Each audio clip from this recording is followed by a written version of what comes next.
별로 보기 좋은 광경은 아니지만 익숙한 두 얼굴이 보입니다. 윤석열 대통령과 일본 기시다 총리입니다.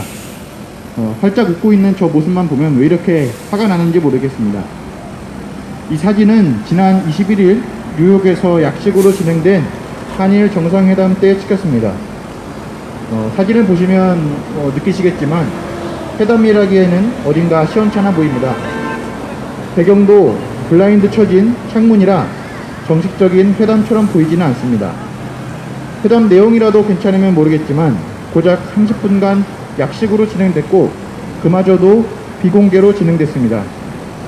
회담 내용에 대한 공동 합의문이나 마땅한 결과물도 없습니다. 앵무새처럼 되풀이하는 한일 관계 개선 의지를 재확인했다. 북핵 문제 해결을 위해 긴밀히 협력하겠다는 등의 뻔한 내용을 이야기하는 대통령실 서면 브리핑만이 존재할 뿐입니다.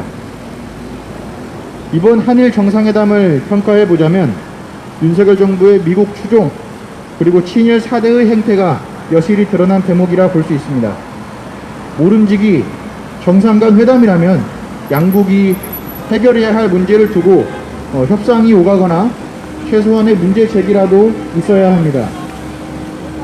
현재 한일 간 최대의 문제가 무엇입니까? 바로 강제징용 피해자 배상 판결 문제입니다. 2018년 대법원이 일본 기업에게 배상 판결을 내린 후로 벌써 4년이라는 시간이 흘렀지만 여전히 해결되지 않고 있습니다. 그 원인은 일본 정부와 일본 기업이 배상 판결 이행을 거부하고 있기 때문입니다. 기시다 총리는 지금까지도 강제징용 배상 판결 이행을 거부하고 있습니다.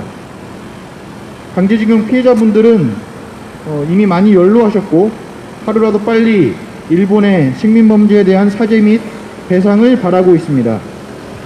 국민이 이렇게 주권을 침해받고 있는 상황에서 일국의 대통령이라면 마땅히 주권 침해 행위에 대해 문제 제기하고 해결을 위해 협상에 나서야 합니다. 그러나 윤석열 정부는 기시다 총리를 만나 강제징용 문제에 대해 이런 간구도 하지 않았습니다. 윤석열 정부 말만 하면 가치가 중요하다느니 하는데 국민의 주권이라는 가치는 중요하지 않습니까? 사실 이번 회담은 애초에 윤석열 정부의 끈질긴 구애로 이루어졌습니다. 기시다 총리는 뻔뻔하게도 한일 관계 개선은 한국 정부가 강제징용 문제를 먼저 해결해야 가능하다는 입장을 보이며 한일 정상회담에 매우 부정적인 언급을 해왔습니다. 일본 언론에서도 그러한 기시다 총리의 발언이 소개된 바 있습니다.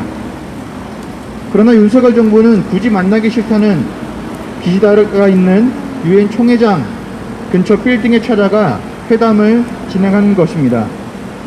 왜 윤석열 정부는 이렇게 일본과 관계를 개선하고 싶은 것일까요? 윤석열 개인이 일본을 좋아하는지는 모르겠으나 한 가지 분명한 것은 한일 관계 개선의 가장 주요한 이해관계자는 미국이라는 점입니다. 미국은 중국 압박을 위해 한미일 협력 강화를 이야기하고 있습니다. 중국에 대한 전방위적인 압박을 위해선 한미일 간 군사적 상호운용성이 매우 필수적입니다. 과거처럼 미국이 독자적으로 중국을 압박할 수 없기 때문에 한국과 일본에 군사적 역량을 투입해 모자란 부분을 메꿔야 합니다. 따라서 한미일 협력에 있어 가장 약한 고리인 한일 관계를 개선해야 하는 것입니다. 다시 말해 윤석열 정부의 한일 관계 개선 시도는 미국의 아시아 전략을 충실히 이행하려는 4대 행위 그 자체라고 볼 수 있습니다. 일본 입장에서는 이미 2일간 군사 협력으로 충실히 군사 대국화의 길을 걷고 있고 미국에 충실히 사대를 하는 한국 정부가 스스로 과거사 문제를 얼렁뚱땅 해결하겠다고 나서고 있는 상황에서 본인들의 가장 큰 잘못인 식민범죄 역사를 스스로 인정할 필요가 없다고 판단할 것입니다. 이번 한일 간 정상회담에서도 윤석열 정부는 회담이라 표현했지만 일본 외무성은 간담이라고 발표했습니다. 시민 여러분, 정말 화가 나지 않습니까? 윤석열 정부의 이런 굴욕적인 대외교 눈 뜨고 지켜볼 수만은 없습니다. 이번 이 윤석열 대통령과 기시다 총리가 찍힌 사진을 보면서 그런 생각을 해봤습니다. 왜 윤석열 대통령이 강제징용 피해자분들과 만난 사진은 없는 것일까요? 사진 찍었어요? 국민이 고통을 호소하고 주권 침해를 받고 있는 상황에서 대통령은 무엇을 하고 있는 걸까요? 가슴 깊이 차오르는 이 분노를 반추해 보면서 오늘 아무튼 평화 한 장 마무리 해보도록 하겠습니다.